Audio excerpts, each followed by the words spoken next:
Hello बच्चों, चलिए प्रश्न को पढ़ते हैं और समझते हैं। क्रोधित अर्जुन भीष्म से लड़ने के लिए कुछ बाण लाता है।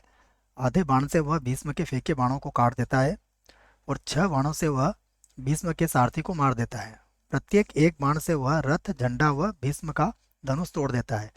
अंत में बाणों के वर्गमूल के 4 गुने से एक अधिक से वह भीष्म को बाणों के बिस्तर पर गिरा देता है। अर्जुन के पास कुल कितने बाण थे? यहाँ पर हमें ये बताना है। प्रश्न को हल करने से पहले प्रश्न के लिए मुख्य अवधारणा लिख लेते हैं। तो प्रश्न के लिए मुख्य अवधारणा जिसकी सहायता से हम इस प्रश्न को हल करेंगे। तो मुख्य अवधारणा, मुख्य अवधारणा में हम सबसे पहले द्विघात समीकरण को यहाँ लिखने वाले हैं क्योंकि उससे संबंधित प्रश्न है हमारा। तो ए एक्स का वर्ग प्लस बी एक्स प्लस सी बराबर 0।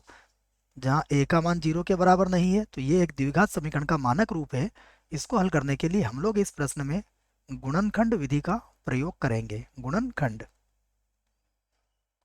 विधि की सहायता से हम इसे हल करेंगे। अन्य विधियों से भी इसको हल किया जा सकता है, जैसे श्रीधराचार्य या फिर द्विघाती सूत्र की सहायता से, या फिर पूर्ण वर्ग बना के भी हम इसे हल कर सकते हैं। अब हम प्रश्न को यहाँ से हल करते हैं। तो हमसे क्या पूछा गया है? अर्जुन के पास कुल कितने बाण थे? तो उसी को हम एक्स मान लेते हैं। तो माना माना अर्जुन के पास माना अर्जुन अर्जुन के पास माना अर्जुन के पास कुल कुल कितने एक्स बाण थे? एक्स बाण थे, ये हमने मान लिया। क्या मान लिया हमने? कि अर्जुन के पास कुल एक्स बाण थे। अब हम इसको प्रश्नानुसार लिख सकते हैं। प्रश्नानुसार, देखिए प्रश्नानुसार क्या हो जाएगा, जैसा प्रश्न ने कहा है वैसे ही हम इस संबंध को यहाँ पर बनाएंगे। सबसे पहले क्या कहा है कि वह आधे बाणों से भीष्म के बाणों को काट देता है। तो हमने बाण कितने माने हैं? एक्स। तो एक्स का आधा कितना हो जाएगा?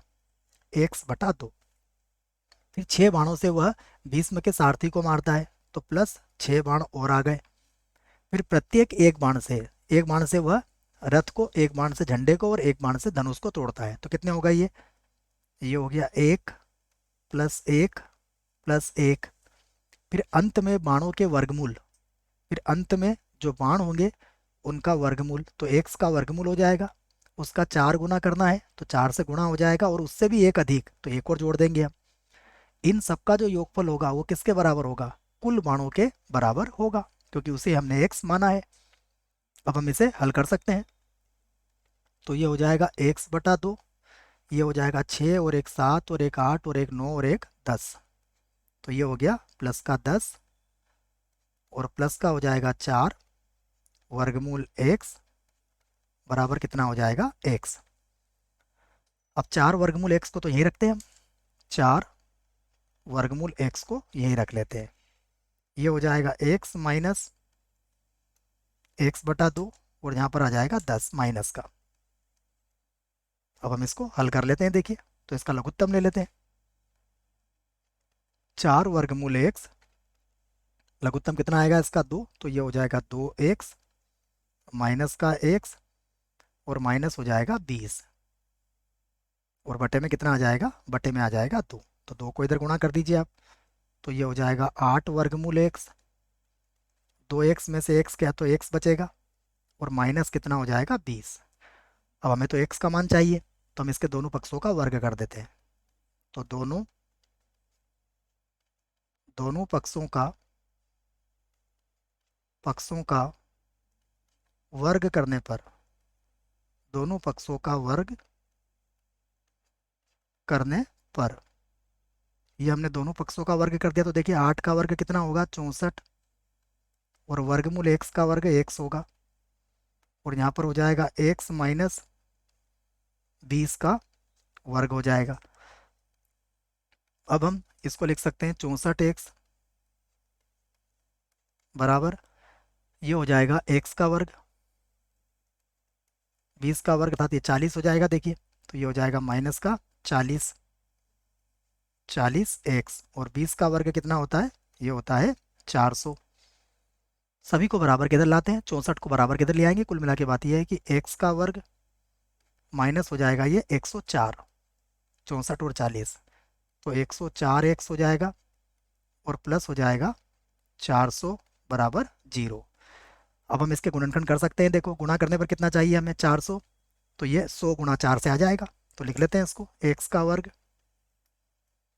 माइनस का 100 एक्स और माइनस का 4x, ठीक है, और प्लस कितना है 100, नहीं प्लस कितना है बच्चों 400, प्लस है 400 बराबर 0।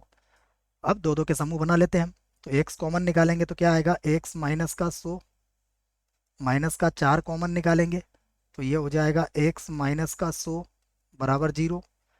तो यहाँ से x माइनस का 100 और x माइनस का 4 बराबर कितना हो जाएगा 0। तो यहाँ से देखिए x बराबर कितना आया, 100 आया, या फिर हम अगर इसकी तुलना 0 से करेंगे तो x बराबर 4 आ जाएगा, या फिर बच्चों थोड़ा जमा के लिख लेते हैं ना, एक लाइन और बढ़ जाएगी हमारी, मैं इसको x माइनस 100 बराबर 0 करके लिख देता हूँ, ठीक है ना, फिर अगली बार लिख देंगे, कोई समस्या नहीं है। x माइनस 4 बराबर 0, दो स्थितियाँ संभव थी, दोनों पर विचार कर सकते हैं। तो यहाँ से देखिए x बराबर कितना आ जाएगा, x बराबर आ जाएगा 100, या फिर यहाँ से x बराबर कितना आ जाएगा 4।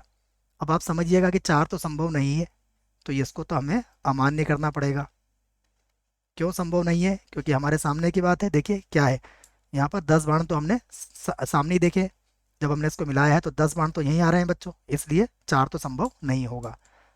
तो x बराबर 100 होगा, तो अब यहाँ पर लिख देते हैं आंसर, अतः अतः अर्जुन अतः अर्जुन देख लेता हूँ एक बार, क्या माना था ना, अर्जुन के पास है ना, अतः अर्जुन के पास पास क्या थे, 100 बाण थे, 100 बाण थे। तो ये हमारे प्रश्न का क्या है बच्चों, ये हमारे प्रश्न का क्या है, उत्तर है। आशा करता हूँ प्रश्न का उत्तर समझ में आया होगा। धन्यवाद।